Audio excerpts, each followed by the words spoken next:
चलिए रीड कर देंगे।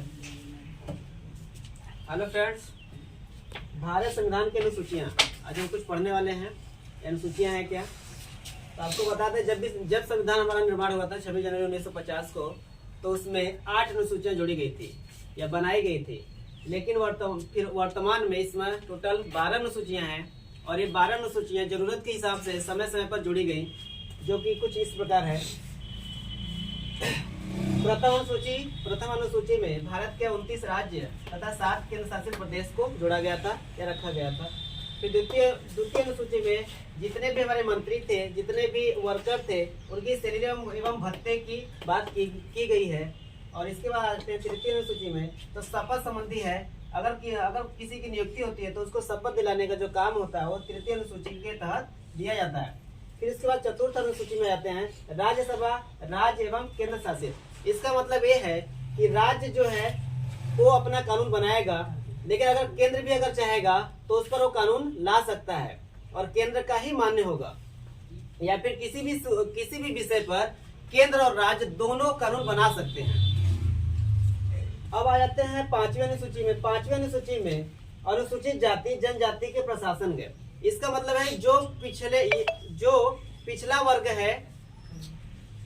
पिछला वर्ग है उनको आगे बढ़ाने के लिए वो अनुसूचियां बढ़ाई गई हैं। इसमें ही छूट का प्रावधान किया गया है। जैसे कि हमारा जो दलित वर्ग है उनको 2026 तक प्रावधान था कि उनका 2026 तक रहेगा, लेकिन अब उनको 10 साल और बढ़ा दिया गया है, वो 2036 तक हो गया है। आगे आ जाते हैं छठवीं अनुसूची में। छठवीं अनुसूची में असम, मेघालय, त्रिपुरा, मिजोरम को विशेष राज्य का दर्जा दिया गया था। विशेष राज्य का दर्जा इसलिए दिया गया था कि उनकी बोली, भाषा, वहाँ का वेश भूषा, पहनावा अलग था, इसलिए उनको अलग राज्य का दर्जा दिया गया था, मान्यता मिला था, ताकि उनका विकास हो सके। फिर आ जाते हैं सातवीं अनुसूची में। सातवीं अनुसूची में आपका संघ सूची, राज्य सूची एवं समवर्ती सूची को रखा गया है। और पूछता है एग्जाम में कि संघ सूची में कितने विषय थे, तो पहले थे 97 विषय, जबकि अब हो गए हैं 100 विषय।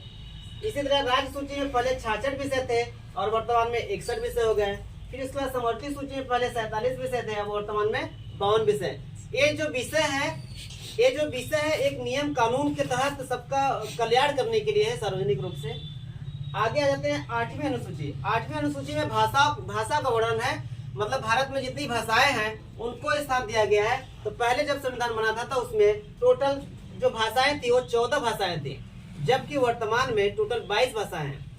इसमें समय समय पर भाषाओं को जोड़ा गया था, जैसे कि 21वें संविधान संशोधन के तहत सिंधी भाषा को जोड़ा गया था।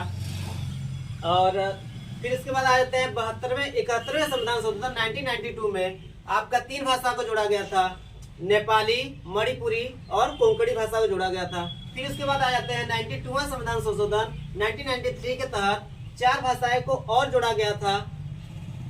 और क्या नाम है,